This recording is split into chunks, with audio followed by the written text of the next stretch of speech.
Shalom, bien-aimés dans le Seigneur, mes frères et mes sœurs, que Dieu vous bénisse partout où vous êtes, dans tous les moyens que vous suivez cet instant merveilleux que nous allons partager ensemble dans la joie de notre Seigneur Jésus-Christ.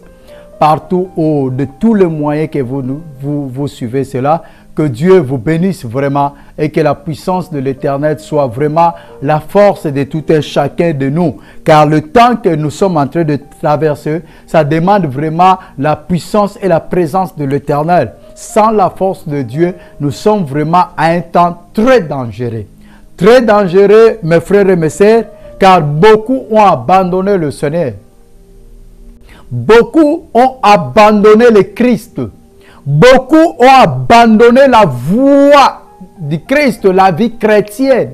Mais seulement ils ont gardé l'étiquette.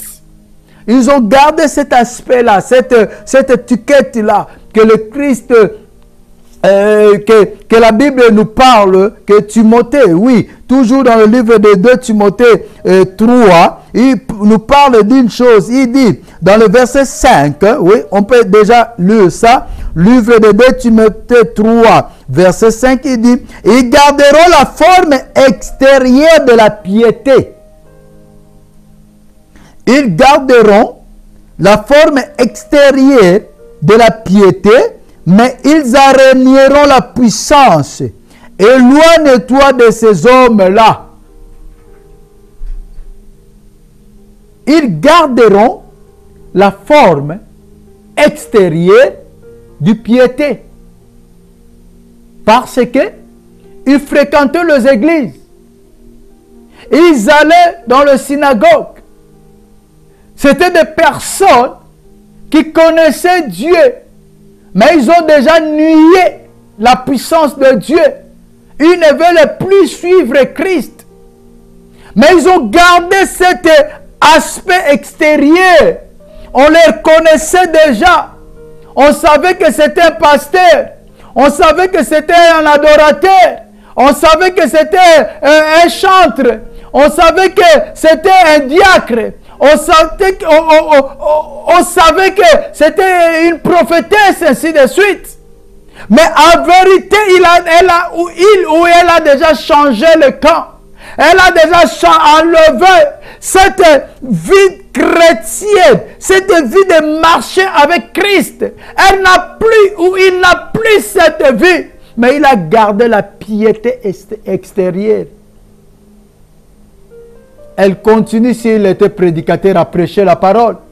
S'il était adorateur, à adorer.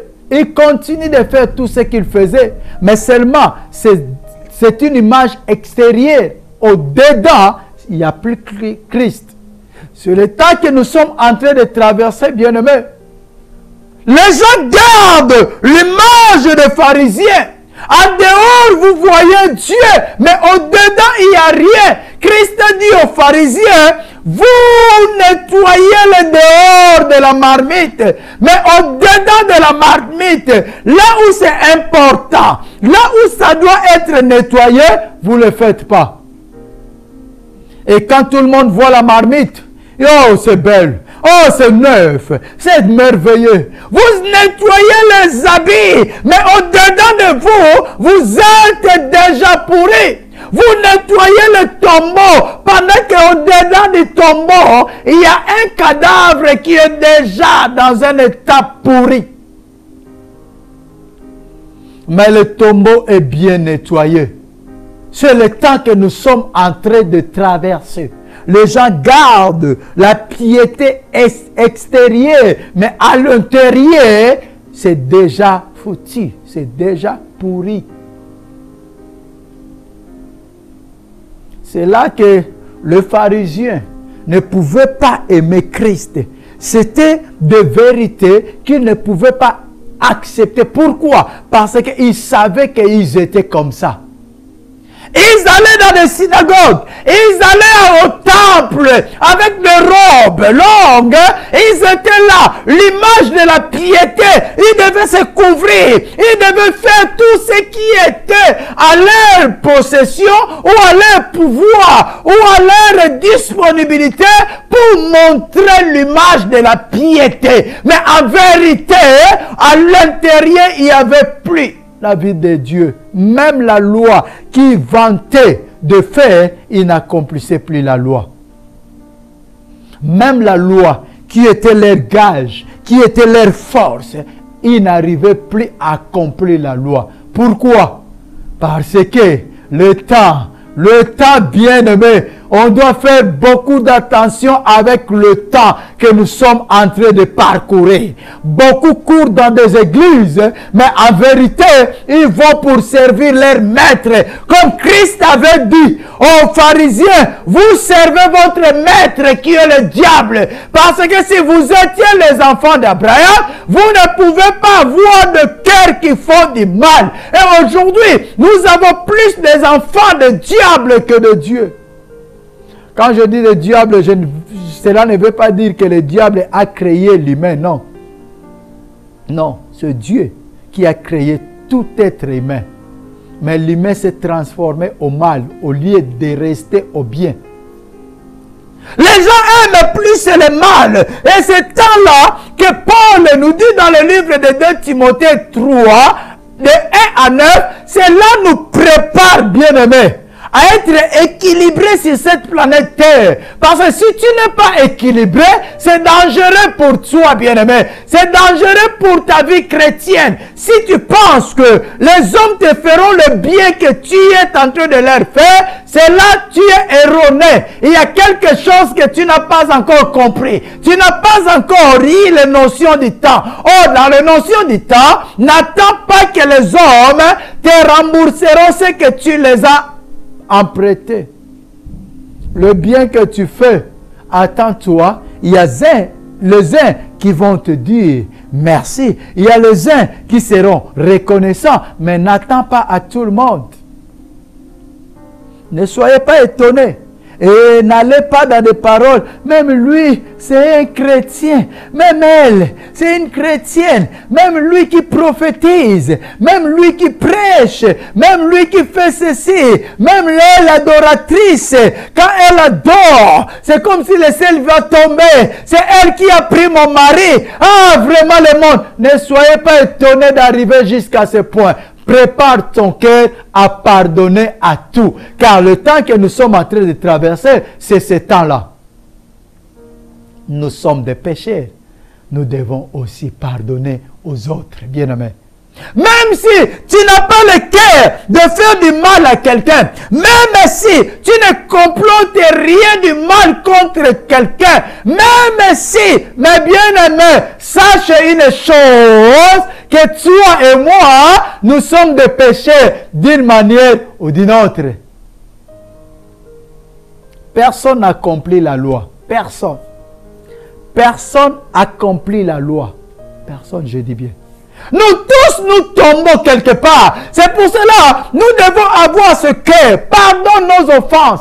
Comme nous aussi, nous pardonnons à ceux qui nous ont offensés. La Christ priait ou montrait la prière étant homme. Il avait pris notre place pour nous dire, quand nous prions, c'est pour cela qu'il a dit, quand vous priez, il a bien précisé, quand vous priez. Donc, quand nous prions, nous devons dire à Dieu à ce point, pardonne nos offenses, pardonne mes offenses, comme j'ai déjà pardonné. Comme moi aussi, je pardonne à ceux qui m'ont offensé. Comme moi aussi, j'ai pardonné. Pardonne mes offenses, comme moi aussi, j'ai pardonné à ceux qui m'ont offensé. Pardonne nos offenses, comme nous aussi nous pardonnons à ceux qui nous ont offensés. Donc, ces notions de donner avant de recevoir. Ce n'est pas notion de recevoir après donner, non. Donner avant de recevoir. Si tu ne pardonnes pas, bien-aimé, c'est très dangereux pour la suite de ta vie. Je dis pour la suite de ta santé, pour la suite de ta vie chrétienne, pour la suite de tes bénédictions. C'est pour cela que la Bible dit, le pardon c'est une puissance qui libère, c'est une puissance qui guérit, c'est une puissance qui fait tant de choses. Le fait de pardonner l'autre, peu importe le mal. Oui, peu importe le mal, parce qu'il y a le mal, bien-aimé, qui s'est fait aujourd'hui. Il y a vraiment les gens qui sont prêts à tout pour détruire ta vie, pour détruire la vie des autres. Il y a les gens qui sont prêts à tout pour détruire la vie des autres. Ils sont prêts à tout. Vous savez, j'ai entendu une femme. C'était alarmant dans mes oreilles. C'était vraiment difficile à entendre. Heureusement que la parole de Dieu est notre source. Heureusement que la parole de Dieu est là pour nous soutenir. Mais c'était difficile d'entendre cette phrase. Cette dame a dit, « Je suis prête à donner même mon corps. Je suis prête à donner même mon corps aux militaires pour qu'ils fassent du mal à celui-là. » Imaginez un peu le niveau que quelqu'un peut penser, le niveau des pensées de l'homme. Il a dit, je suis prête à donner mon corps à plusieurs soldats, à plusieurs militaires, pour qu'ils fassent du mal à celui-là. Le cœur de l'homme. Le cœur de l'homme. Et sache qu'il y a beaucoup de personnes qui seront prêtes ou prêtes à ce genre de choses. Ils sont prêts à donner tout, à donner même leur bien, afin que tu ne vives pas bien, afin de te faire du mal. Ils sont prêts à tout.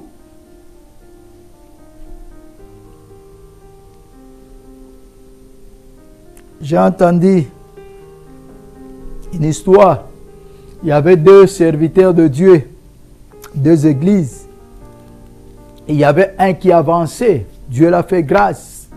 Il avançait, il y avait beaucoup de membres, il y avait de grandes choses qui se faisaient à l'église, des miracles, de guérison, de grandes choses. Vraiment, Dieu l'a fait grâce. Il travaillait avec Dieu. C'est Dieu qui faisait les choses. Il était instrument utilisé par Dieu. Et de grandes choses se faisaient. Et l'autre pasteur, l'église était toujours comme ça. Les gens viennent, parlent, les gens viennent, parlent, les gens viennent, parlent.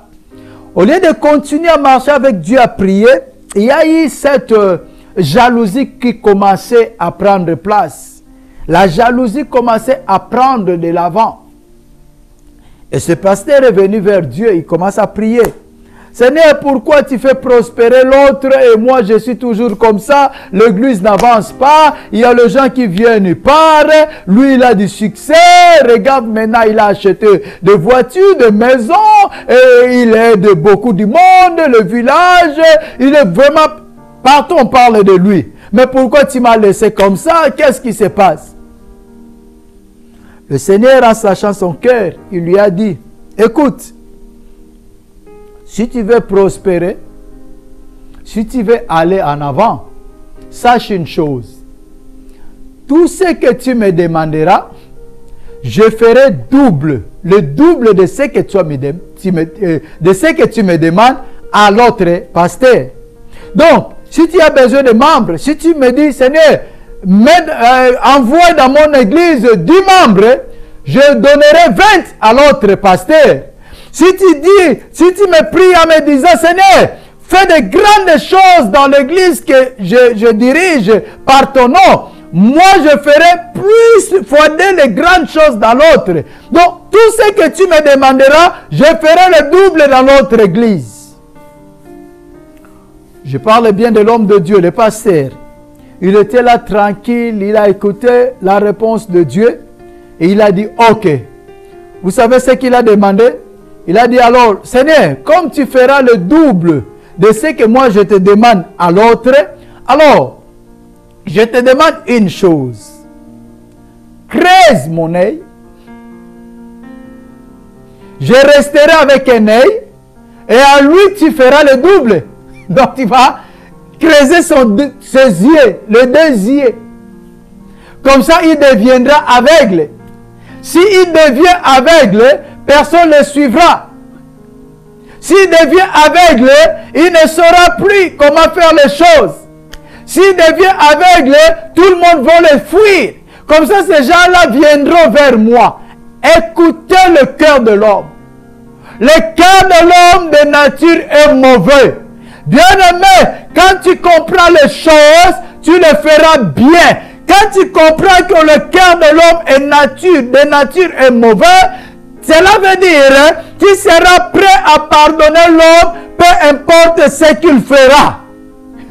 Tu ne seras pas quelqu'un qui sera touché pendant des trahisons, pendant l'ingratitude ou pendant certaines mauvaises choses. Tu ne seras pas personne touchée parce que ton cœur est déjà prêt et déjà préparé à pardonner. Dans ton cœur, il y a les racines du pardon. C'est les racines qui soutiennent l'arbre. Et si le pardon est tes racines, cela veut dire l'arbre sera sécurisé.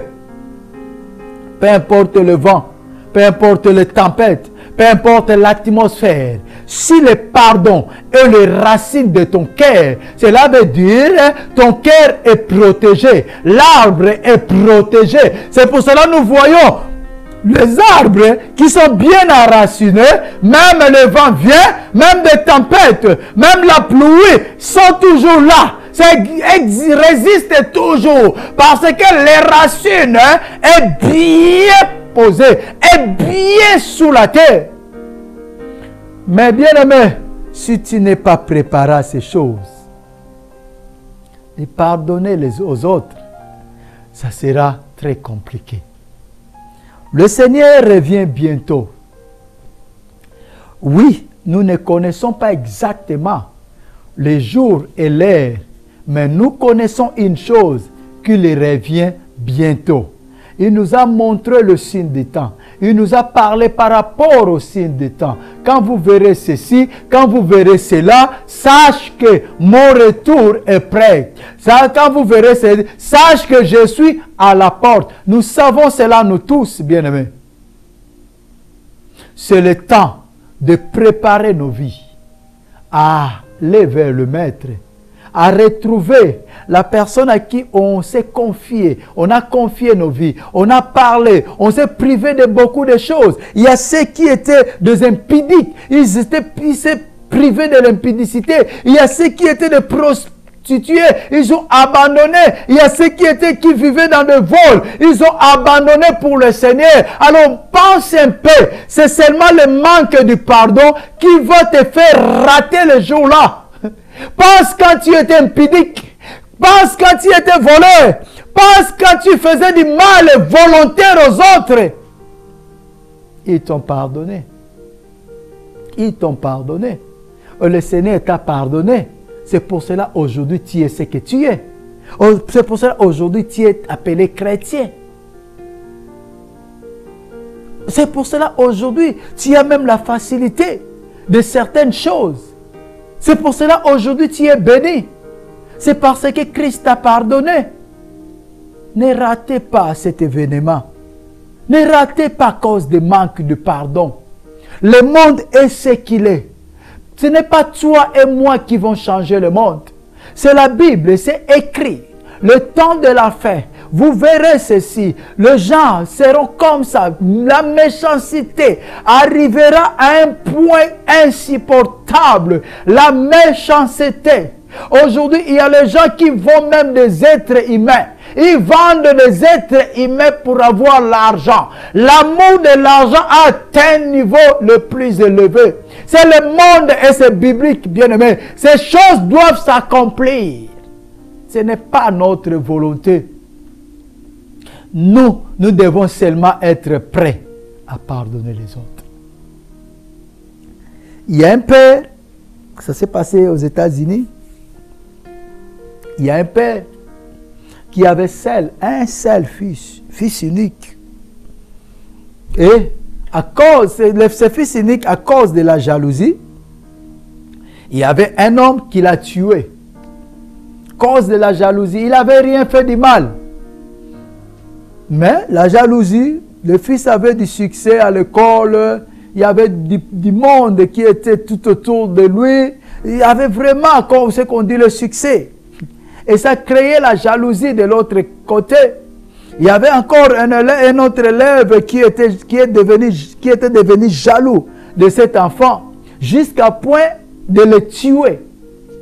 Ce père-là était déjà avancé en âge. C'est un fils qu'il a eu vraiment, ce qu'on dit, par la grâce de Dieu. Et il était déjà divorcé, avancé de l'âge. Il ne pouvait plus, humainement parlant, avoir des enfants. Mais avec Dieu, tout est possible. Mais à ce moment, il n'avait qu'un seul fils unique. On l'a poignardé plusieurs fois jusqu'à la mort. Et c'est l'autre, l'assassin était arrêté. Il devait être condamné, je ne sais pas, perpétuer longtemps de prison. Alors, pendant que le juge était là, pendant qu'on jugeait l'affaire, c'était tellement douloureux pour ce papa. Il n'avait qu'un seul fils unique. Tellement douloureux. Pendant qu'on jugeait l'affaire, et la sentence allait être arrêtée. Au moment où la sentence devait être arrêtée, que le juge devait prononcer la condamnation.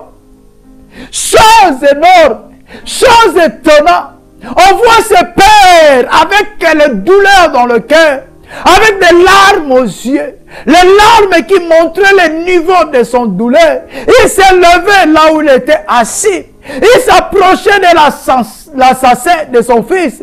La police était là. Il pensait qu'il voulait aussi le tuer. Il a dit non. Ne vous précipitez pas. Je ne suis pas violent. Il est venu devant cet assassin. Assassin de son fils unique. Il a pris dans ses mains. Et il a commencé à pleurer. À supplier le juge. Pardonne-le. Pardonne-le. Pardonne-le.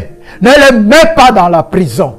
Pardonne-le. Parce que ce sera compliqué. Ça sera douloureux pour moi. J'ai déjà perdu mon fils. Et voir encore cet homme aller dans la prison, ça sera douloureux pour moi. Ça sera insupportable pour moi. Mon âme ne sera pas dans la paix. Mon cœur ne sera pas dans la paix. Ma conscience ne sera pas libre. Pardonne-le. Pardonne-le. Notion du pardon. Pardonner à tout prix. Fils unique, seul fils qu'il avait. Il s'est fait assassiner pour rien. Pour rien. Parce qu'il avait juste du succès à l'école. Un fils brillant, il travaillait bien, très intelligent. Et son intelligence l'a amené à avoir du succès, à être exemplaire à l'école. Tous les professeurs parlaient de lui. Et ça a poussé la jalousie jusqu'à le tuer. Et imaginez ces jours-là, là où le père allait être enfin dans la joie, comme beaucoup disent, enterrer enfin son fils. Les jours où il allait écouter 25 ans de prison pour l'assassin, ou à perpétuité pour l'assassin, les jours-là de son joie selon le monde. Mais il a compris, pour lui, ce n'est pas le jour de la joie, mais c'est doubler son malheur, c'est doubler sa souffrance, c'est doubler sa souffrance. Il a choisi de pardonner et de supplier les juges. Pardonne cet enfant. Pardonne cet enfant. Je sais que c'est la loi, mais pardonne cet enfant. Ça sera difficile pour moi de voir cet enfant aller en prison. Bien-aimés, écoutez un peu ces cœurs. Les cœurs que le Seigneur nous demande de pardonner à tout prix, à n'importe quel prix. Sachant que nous aussi, nous faisons du mal. Nous aussi, même pas volontaire, même pas exprès, mais nous faisons du mal, d'une manière ou d'une autre. Que le pardon devienne les racines de ton cœur. Que le pardon devienne profond dans ton cœur. Afin de pardonner à n'importe quel prix. Afin de pardonner à n'importe quelle personne qui te fera du mal. Aujourd'hui ou demain ou après-demain. Être prêt. Avant que le mal arrive, tu as déjà pardonné. Prépare ton cœur à être comme ça. Quand tu sors de ta maison, tu pries. Ne nous induis pas dans la tentation. Nous allons parler de ça. Tu sais, ça peut arriver. Quelqu'un peut me faire du mal au travail, ou je parle, ou je ne sais pas quoi. Mais mon cœur est libre pour pardonner. Afin que je sois aussi pardonné à mon Père. Que je sois aussi pardonné. Que le pardon devienne le racine de ton cœur. L'arbre sera protégé si les racines sont bien sous la terre. Si les racines sont profondes, l'arbre sera protégé contre le vent et les tempêtes. Que le Seigneur vous bénisse.